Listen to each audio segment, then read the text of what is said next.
La pobreza en España se ha disparado a su mayor nivel en los últimos 20 años. Veámoslo.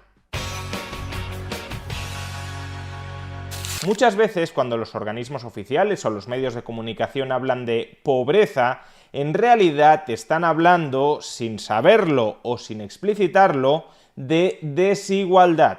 Por ejemplo, la Unión Europea cada año mide la tasa de riesgo de pobreza y de exclusión social, la tasa AROPE.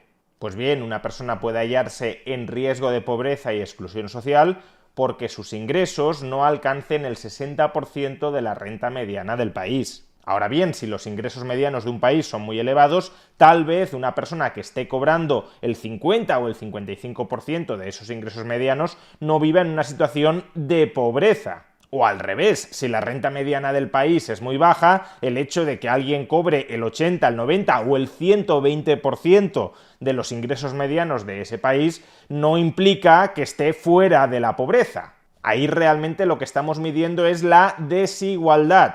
¿Qué porcentaje de la población de un país se aleja del 60% de la renta mediana de ese país? Con independencia de si el 60% de esa renta mediana te confiere buenas condiciones de vida o malas condiciones de vida. O a su vez, otro de los indicadores incluidos en la tasa AROPE que califican a una persona como en riesgo de pobreza o exclusión social es la baja densidad en el empleo. Si un hogar conformado por personas en edad de trabajar trabaja durante el año menos del 20% de todas las horas que podría llegar a trabajar, entonces se considera que ese hogar tiene una baja densidad en el empleo y que por tanto vive en situación de pobreza. Pero es que se puede dar el caso de que ese hogar tenga unos ingresos o un volumen de ahorro muy elevados. Es decir, que no se califica como persona en riesgo de pobreza a quien no trabaje y además tenga unos ingresos muy bajos. Solo con que no estés trabajando o con que estés trabajando muy poco al margen de cuáles sean tus ingresos, ya se te califica dentro de la tasa AROPE como persona hogar de baja densidad de trabajo y por tanto en riesgo de pobreza o exclusión social, desatendiendo la posibilidad de que ese hogar viva de las rentas del capital, tenga un elevado volumen de ahorro o reciba transferencias sociales muy cuantiosas que eviten que esa persona, que ese hogar caiga en la pobreza. Por tanto, las mediciones de pobreza a través de los ingresos o a través de la densidad del empleo son mediciones de pobreza problemáticas que muchas veces nos remiten, ya digo, a mediciones de desigualdad y no a situaciones de carencia material, que es lo que solemos asociar con la pobreza. Alguien es pobre si no dispone de un mínimo de bienes materiales necesarios para llevar una vida adecuada dentro de una sociedad. Afortunadamente, el tercer componente de la tasa AROPE sí mide el porcentaje de personas o el porcentaje de hogares que sufren de carencia material severa. ¿Y qué es la carencia material severa? Pues el porcentaje de personas o de hogares que no pueden permitirse económicamente adquirir, hacer frente a 4 de las 9 siguientes situaciones económicas. Atención. La carencia material severa es la proporción de la población que vive en hogares que carecen al menos de 4 conceptos de los 9 anteriores, según la definición de la encuesta de condiciones de vida. ¿Y cuáles son esos conceptos? Primero, no puede permitirse ir de vacaciones al menos una semana al año. Segundo, no puede permitirse una comida de carne, pollo o pescado al menos cada 2 días.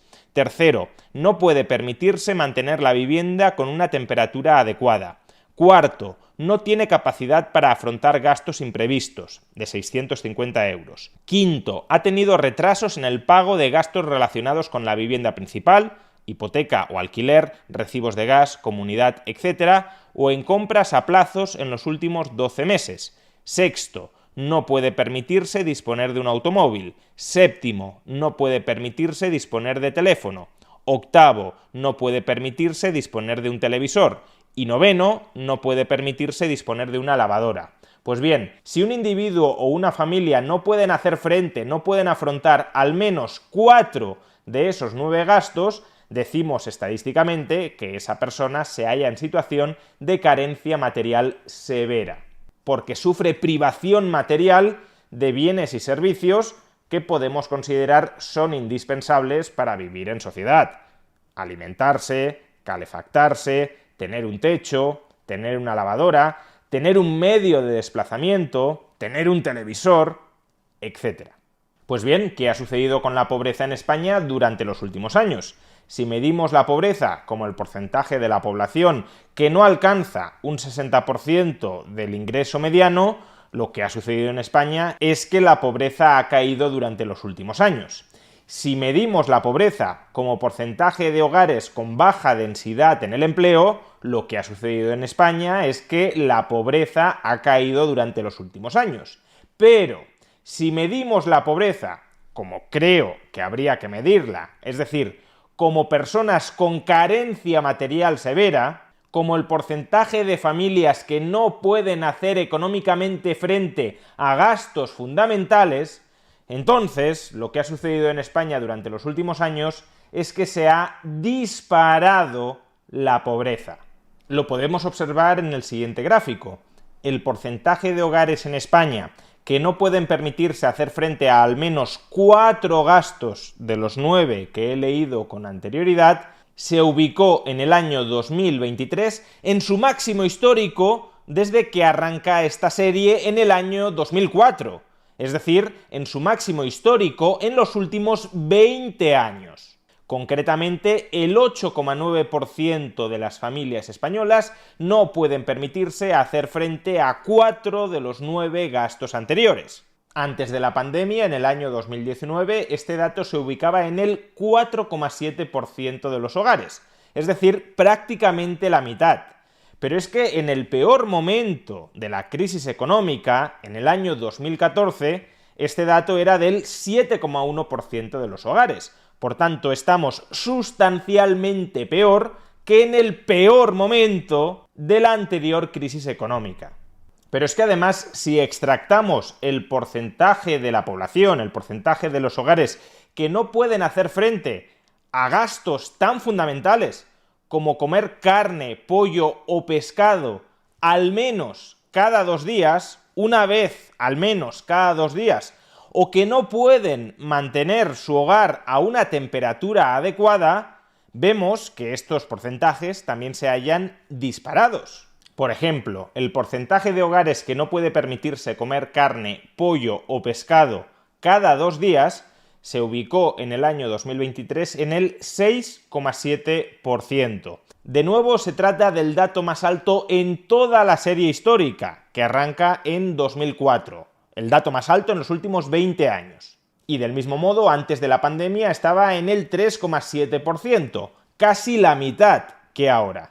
Pero es que a su vez, en el peor momento de la anterior crisis económica, este dato era del 3,3-3,4%, años 2013 y 2014. Por tanto, ahí, cuando los titulares de prensa hablaban continuamente de que el hambre deambulaba por las calles de España, ahí sí, en ese momento, el porcentaje de la población que tenía dificultades para alimentarse adecuadamente era la mitad que hoy. Y el mismo patrón encontramos en el porcentaje de hogares que declara no poder mantener su vivienda a una temperatura adecuada.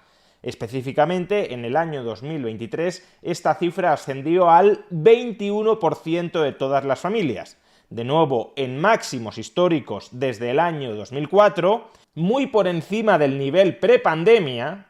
En el año 2019 era del 7,7%, es decir, que prácticamente se ha triplicado con respecto al año 2019, e igualmente muy por encima del peor momento de la crisis económica anterior.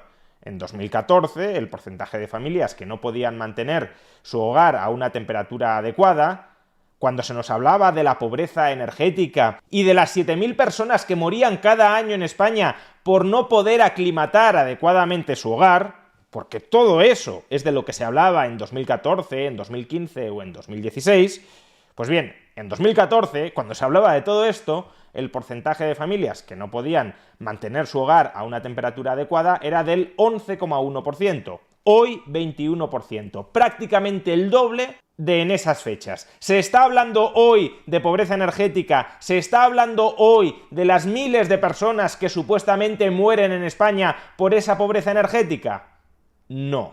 Todo lo cual, por cierto, debería llevarnos a dos conclusiones. La primera es que la pobreza suele utilizarse como arma propagandística para legitimar el ascenso al poder de determinados grupos políticos que dicen estar muy preocupados por luchar contra la pobreza, y a su vez también se utiliza para legitimar una expansión del poder del gasto y de las competencias del Estado sobre nuestras vidas, sobre la sociedad civil. Como la pobreza constituye una emergencia social, parece que casi cualquier cosa que haga el Estado en contra de la pobreza está socialmente legitimado. Y si el Estado quiere conquistar parcelas adicionales de nuestras libertades, solo tiene que justificar esa invasión apelando a que la hace para luchar contra la pobreza. Por eso en 2014, en 2015 o en 2016, PSOE y Podemos apelaban a la necesidad de que llegaran al gobierno para acabar con la pobreza. Por eso, durante la pandemia, se multiplicó el tamaño del Estado con aquello del escudo social, que no quede nadie atrás, y por eso hoy, a pesar de haber fracasado estrepitosamente, ocultan, minimizan, le quitan hierro a estos datos que ponen de manifiesto una situación, ahora sí, cada vez más alarmante de la pobreza en España. Y la segunda conclusión que deberíamos extraer de estos datos es que en un momento en el que el Estado español es más grande de lo que lo ha sido nunca, en un momento en el que el gasto público, las regulaciones públicas, la acción del gobierno se orienta, según nos dicen, de manera prioritaria e inequívoca a acabar con la pobreza, a luchar contra la pobreza, en esta coyuntura, donde la voluntad política antipobreza y donde los medios de que dispone el Estado para materializar esa voluntad política se hallan en máximos históricos, la pobreza también está en máximos históricos. Lo cual lo que nos indica es que o bien cuando dicen que quieren luchar contra la pobreza, lo hacen meramente, como decía antes, con afán propagandístico, pero no tienen la menor intención de acabar con la pobreza, en parte porque políticamente viven del discurso contra la pobreza, o de manera no excluyente con la conjetura anterior, que el Estado sea tan sumamente ineficaz, tan sumamente torpe, tan sumamente incapaz de hacer algo bien, que a pesar de que dispone de los mayores recursos de toda la historia para luchar contra la pobreza, solo esté viendo cómo la pobreza se multiplica delante de sus narices. En definitiva, que la economía española va como una moto, que se está creando empleo de calidad a espuertas y que el Estado está gastando más dinero que nunca en luchar contra la pobreza. Y a pesar de todo lo anterior, la pobreza en España se ubica en máximos históricos. ¿Dónde está entonces el gato encerrado? ¿O es que acaso el gato encerrado por el Estado somos todos nosotros?